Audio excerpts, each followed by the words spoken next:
toward the end of October, this last October, Dan Garrick and I went hiking together. I have this. I'm a spreadsheet guy. Anybody else in here a spreadsheet person? You make spreadsheets. I don't know why I have so many spreadsheets, Larry. I just do. I have far too many spreadsheets for my own good. One of them that I have is I have all the high points of each state. So the Massachusetts high point, the Connecticut high point, the Texas high. I mean, all 50 of them. I've got a spreadsheet of all of them, and I've got a little checkbox that each one that I do, I just check it off. I've only got like 3 or 4, so I'm not that far along. But I wanted to get Connecticut's because it's really pretty easy. It's not that high. I mean, we're not a state that has huge mountains or anything. And so Dan and I thought, well, we'll go together. We'll go hike it together. And so we did one morning. It was a lot of fun. There were some difficult parts of the hike, especially early on, to try to get up. One of the things I always love about hiking, though, if you've ever done it, are the views from the top. Anybody ever been on top of a mountain? Ever? It's breathtaking, isn't it? I mean, it is hard to describe the beauty that we get to see from up high like that, or from a plane or something like that. And so Dan and I, we made it to the top of our first big hill. And I mean, it was a tough push at first. I thought, great, we're heading up, we're going to get to see this great view. And then we saw this. We couldn't see 15 feet in front of us. We were surrounded by fog. I mean, it was so dense and so thick that we really couldn't see more than about 15 feet in front of us. Again, another view. We could see this one tree right there, but beyond that, I mean, we couldn't see the valley that we had hiked up from. We couldn't see where I had parked my truck because there's just nowhere to look. Hiking can be a dangerous thing, especially if you do it alone. And it can be dangerous in fog like this. Before the days of GPS and technology, because I had my route on our phone, and we knew exactly where we were going. There was no doubt that we weren't going to find our way. But before we had these nice devices and instruments, hiking could be very dangerous in the fog. Because you could get lost, right? If you can't see where you're going, if you don't know which trail to take, because you can't see too far ahead, where are you supposed to go? So in hiking, these people built up what we call cairns. Anybody know what a cairn is? A stack of rocks. Okay, and they can be tall, they can be short. They indicate this is the path you're supposed to take. This right here, don't go this way. Maybe it's a shut down path or something like that, and a forestry service has to come in and clear new paths for different reasons. Cairns indicate to the hikers you're going the right way. I would argue that the Sermon on the Mount acts as a cairn for our spiritual lives. Anybody else, sometimes spiritually you feel foggy? Feel unsure about where you're supposed to be going next? Or a decision in your life, you're not sure whether you're supposed to take that road or that road because both of them seem very viable at the time? I would imagine that most of us have felt that way at some point in our lives. We feel this spiritual haze, this spiritual fog, and it's hard to see down the road ahead of us. The Sermon on the Mount, to me, acts as a cairn, like for hikers, pointing to the direction, this is where you're supposed to go. So as we conclude our time in the Sermon on the Mount, I want to encourage you to make these 3 chapters, this sermon, a regular part of your reading, of your spiritual reading. Because I believe that these words, more than any others of Jesus, I was about to say, I might advocate for memorizing them, but I'm terrible at memorizing things. So I myself, I'm not going to lay that on you because I can't do it myself. But just make these words of Jesus in these 3 chapters a regular part of your reading habit. Because I truly believe in the changing nature and power of what Jesus says in these 3 chapters. With that, I want to jump into chapter 7, and let's see where Jesus is pointing us today. Let's begin in verse 12 of chapter 7. The words of Jesus. Do to others whatever you would like them to do to you. This is the essence of all that is taught in the law and the prophets. You can enter God's kingdom only through the narrow gate. The highway to destruction is broad, and the gate is wide for the many who choose that way. But the gateway to life is very narrow, and the road is difficult, and only a few ever find it.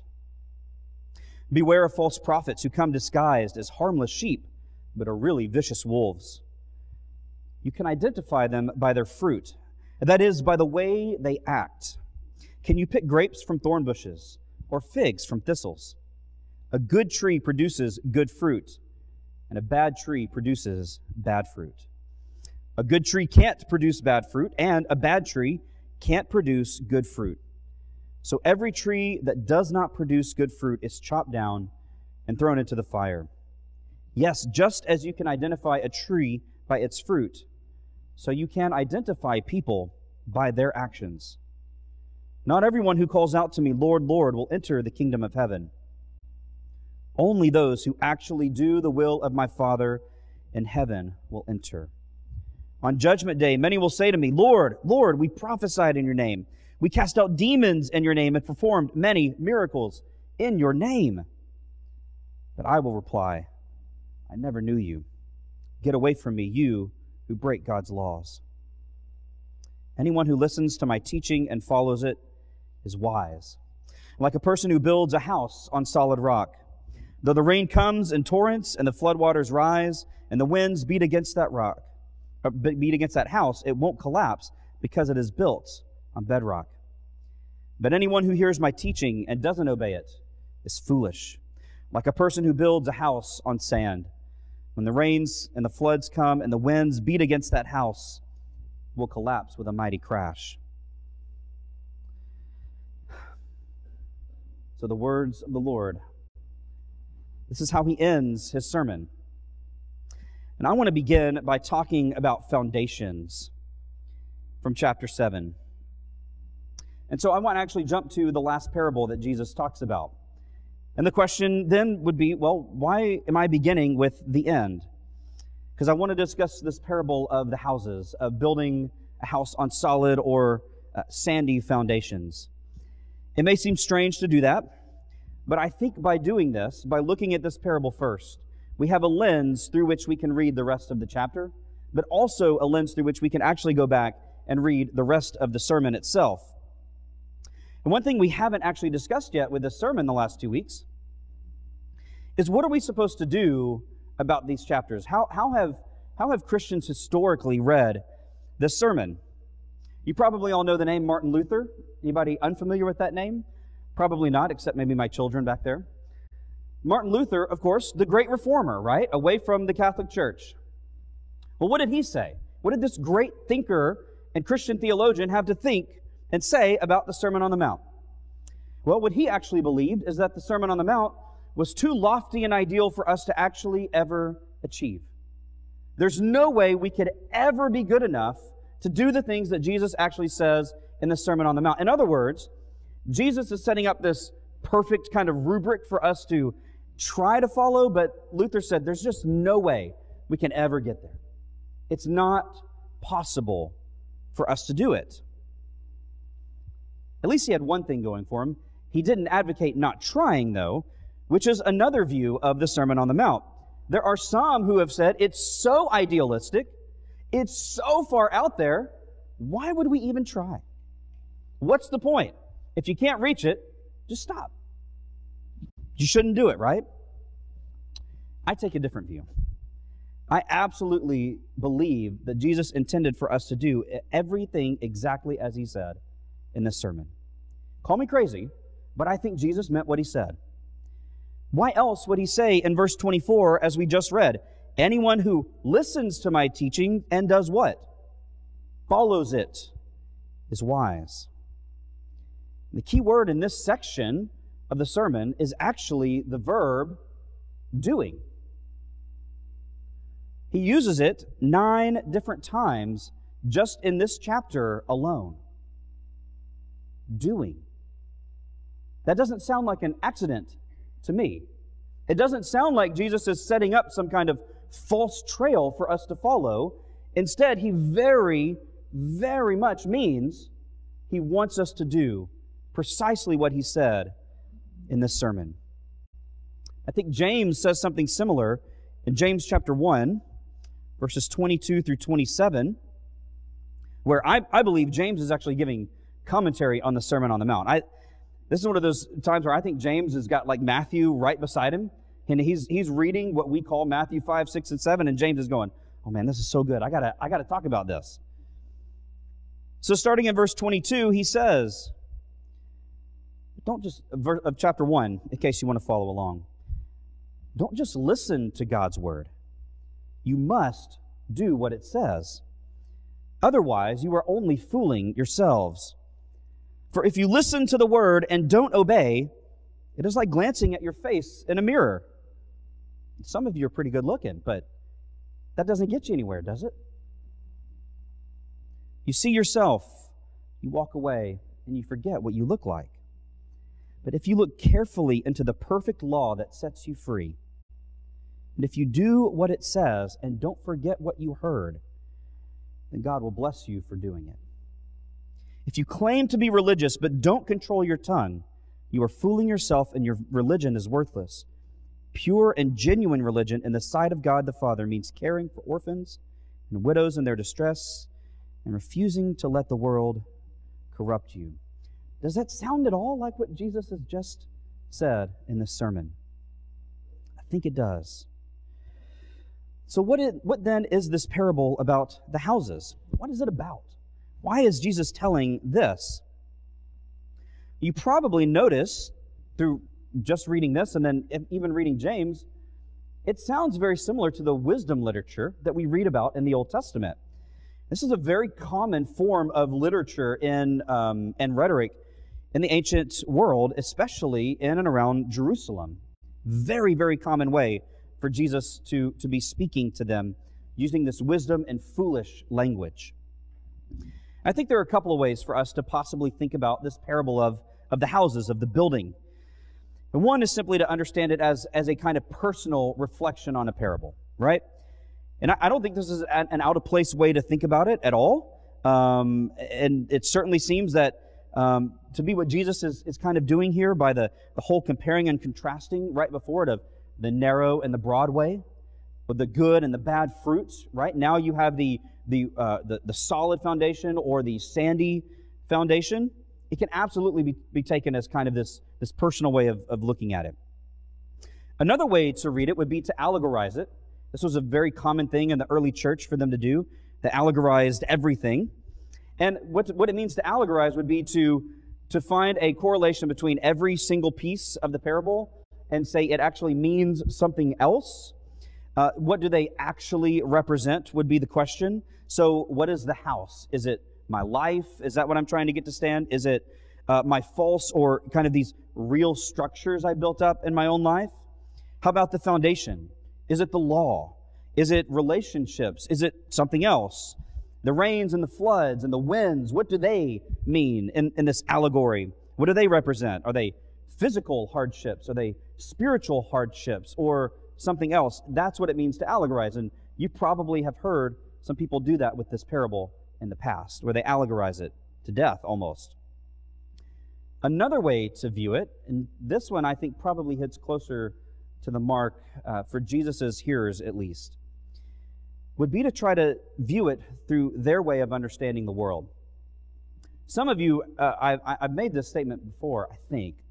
I don't know, I forget what I say. Like 2 seconds after I'm done speaking, everything goes out of my head and I'm just an empty shell for a while. I fumble my way through class afterward. The word for temple in Hebrew is actually just the word house. So when Jesus says to build this house on solid rock, that was actually a common way of speaking about the temple. That the temple, it was claimed in the first century, being the second temple, that it was built on solid rock. Meaning, the temple is going to stay. The temple will last this time because it is built on rock. But what does Jesus say the rock ought to be? Not the temple that's built upon it, not the law. What's the rock that Jesus says? Is it built on my teachings? think what Jesus is saying, perhaps, is that what he's talking about here, that the two houses, that he's actually comparing the temple as it currently stands in his day as being the house that's built on sand. And the only way to build on solid rock, the only way to build a true house, a true temple for God, is to build on what? His teachings. In other words, he is directly setting himself over against the temple as it stands in Jerusalem. Now, that's one way of reading it. I think that's probably closer to what Jesus is saying, again, given their first century understanding. So what do we do with that? Well, the temple's not around anymore for us to do this, comparison, contrasting kind of thing that Jesus was doing with them. So for us, I think the message is still very similar. Are you building your spiritual foundation? Are you building your spiritual life? Is who you are, the kind of person you are in the world, is that built on the teachings of Jesus? Or are you building that through some other means? Is something else the foundation of your life? And if it is, then Jesus says, that's sand. Plain and simple. But if it's built on Him, then you're building on solid rock. So what should we do then? If we take this and we look back the rest of the chapter, I want to start by talking about the golden rule for this. No, Jesus never calls it the golden rule. It's not called the golden rule in the Bible anywhere. Lots of people like to say that. I've heard so many people, it's not called the golden rule. We shouldn't call it the golden rule. Well, it's just a name. So let's get over that. It just means this is a really good thing that we ought to listen to, right? Jesus wasn't the first great thinker to come up with this. He wasn't the first one to speak a statement, a rule in this way.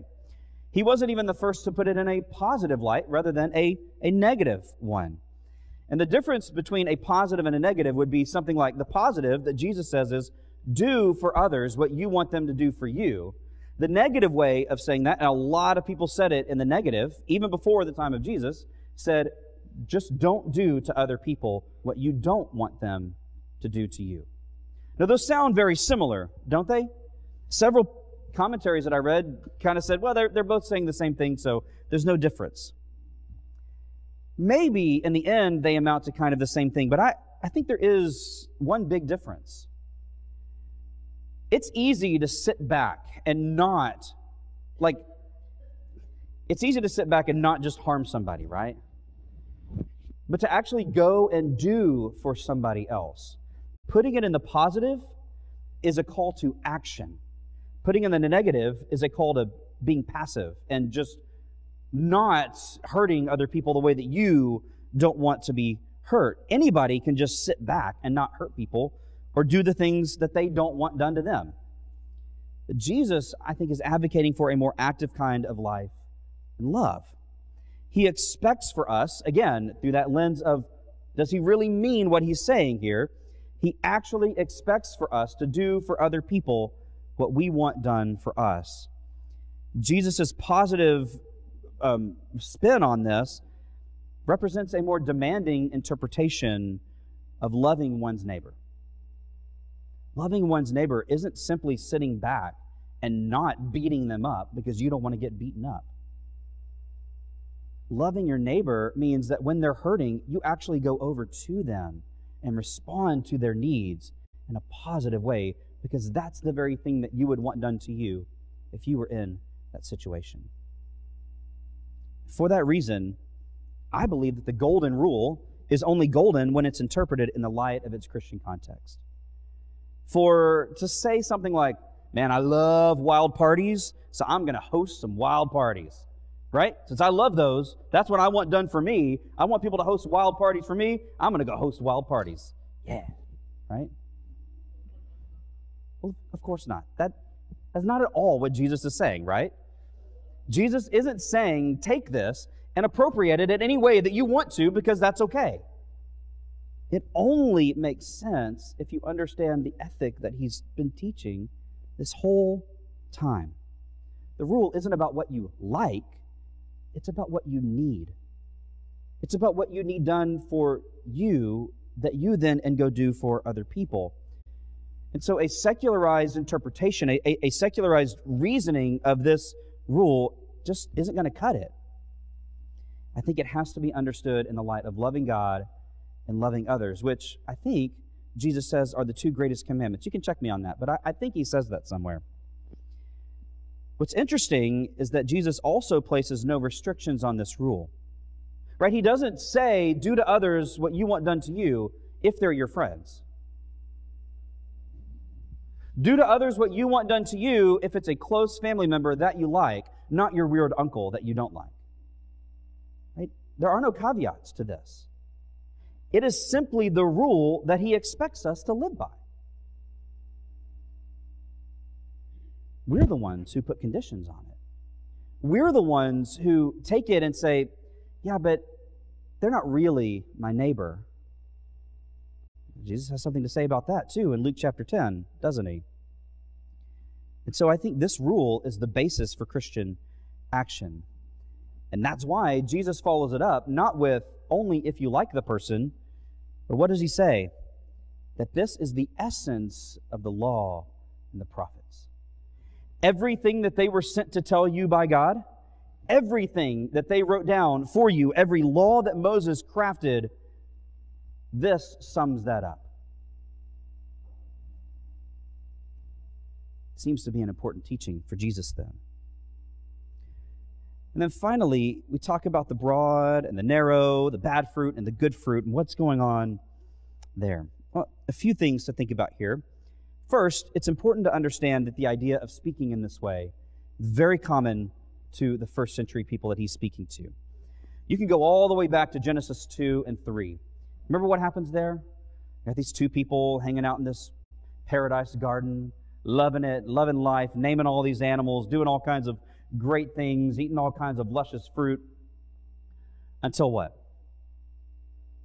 Until they mess up, right? Until they stop that life by sinning against God. Until they do what? They choose the path that God has specifically said not to choose. This kind of teaching is all throughout Scripture, that you can either choose life or you can choose death. Moses says that to the people upon giving them the law. He reiterates that the Israelites can choose life or choose death in this moment. I think Proverbs chapter 9 would be a good place to look if you want to go back there and look with me at Proverbs chapter 9. I don't know if you've ever read Proverbs chapter 9. It's a really, really fascinating chapter to me. Lady Wisdom, as she's understood in the Proverbs, and Lady Folly both sound out their call to the person wandering by. Lady Wisdom lives in a house and Lady Folly lives in a house, and they're calling for this stranger, hey, come over here. And the idea is, which way are you going to choose? You're going to go into Lady Wisdom's house, that's described here, or are you going to go into Lady Folly's house? Let's read chapter 9. It says, Wisdom has built her house. She has carved its 7 columns. Again, the number 7 being important there, right? She has prepared a great banquet mixed with wines and set the table. She has sent her servants to invite everyone to come. She calls out from the heights overlooking the city, come in with me, she urges the simple. To those who lack good judgment, she says, come, eat my food and drink the wine I have mixed. Leave your simple ways behind and begin to live. Learn to use good judgment. Sounds enticing, right? That's the way you're supposed to choose. But look down in verse 13. What does Lady Folly do? The woman named Folly is brash. She is ignorant and doesn't know it. She sits in her doorway on the heights overlooking the city. She calls out to men going by who are minding their own business. Come in with me, she urges the simple. To those who lack good judgment, she says, stolen water is refreshing. Food eaten in secret tastes the best. But little do they know that the dead are there. Her guests are in the depths of the grave. Choosing wisdom is choosing life. Choosing folly or foolishness is to choose death. That's what Jesus is setting up in each of these moments. The broad way is the way to death. The narrow way is the way to life. The good fruit is the way to life. The bad fruit is the way to death. This is not an uncommon way for his hearers to understand what Jesus is saying. And secondly, the images are actually very familiar to these people as well. See, cities that had walls, they had gates, right? You needed to be able to get in and out of a city if it's got walls. Well, some of the gates were big and broad, right? They needed to let people in who pulled carts, right? Or rode on donkeys or other animals to come in to the city. They needed to be very big. Other gates were just big enough for one person to come in. Not every gate needs to be the same size. This imagery is completely familiar to them. It's less so to us because we don't live in walled cities anymore, right? We don't fear from attack, and so we don't need walls around each of our individual cities. Most people in Jesus' day were connected with this imagery, though, and they were connected with the fruit, right? They tended to sheep. They tended to plants. They grew their own crops, right?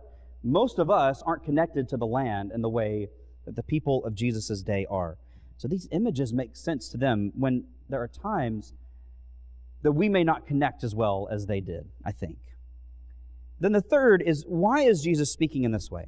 What's his point with this? I think Jesus, again, is taking the notion that most century Jews had about salvation, that being a descendant of Abraham is all it takes. He talks about that earlier on, and John actually says that to the Pharisees as they come to him. Remember when he's baptizing at the river, and he says to them, being a descendant of Abraham doesn't cover you any longer. Because in their minds, all it takes is to be in the bloodline of Abraham, that is sufficient for them. Instead, though, Jesus emphasizes that someone else's righteousness, someone else's goodness doesn't guarantee your salvation. Only the person who truly believes, and as we talked about with the parable of the houses, only the person who puts Jesus' words into action will be saved. So Jesus, I think, has actually set his words alongside God's, which is a very scandalous thing to do. Jesus doesn't say, again, if you want to do this, that's okay.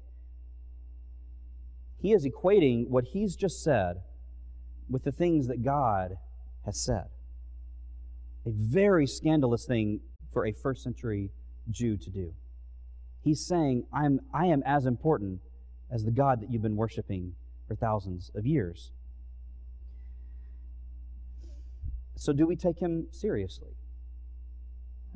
Do his words mean that much to us?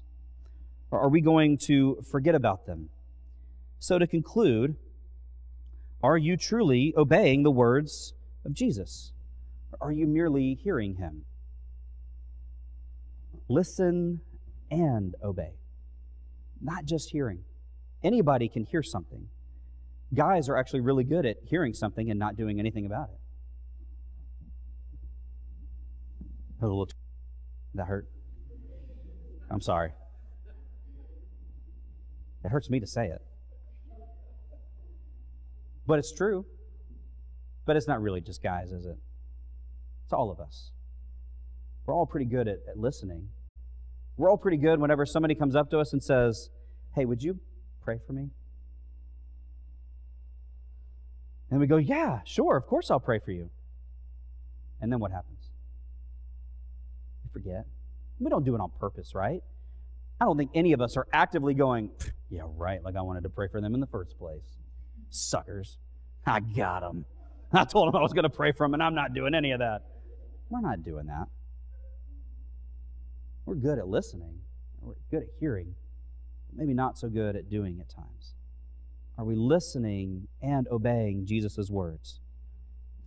And then the second thing is just simple. Are you living your life in such a way that the golden rule is a guide for you? It sums up. It is the essence of the law and the prophets. Jesus says that about the two greatest commands, right? To love the Lord your God with all your heart, soul, mind, and strength, and to love your neighbor as yourself. He says that's the essence of the law and the prophets. And he says that about the golden rule as well. I have to think that the two of them are connected, because when we love other people, we are loving God. When we're doing for other people what we want them to do for us, we are loving God. And so are His words going to make a difference in our life? We're living in such a way that they make a difference. So that's where we are with the sermon. And we're done with it, and we're going to move on. And it's just going to be downhill from here because, everything else, no, there's some good stuff left in Matthew to talk about. But the sermon, it's so big and so comprehensive and so good. I hope you've been blessed reading it and by engaging with it the last few weeks. And I truly hope and pray that you are changed by the words of Jesus this week in your life. If there's a way that we can help you with that this morning, we're going to have a time to allow you to come forward and ask for prayers, encouragement, whatever that may be. You can do that as we stand and as we sing.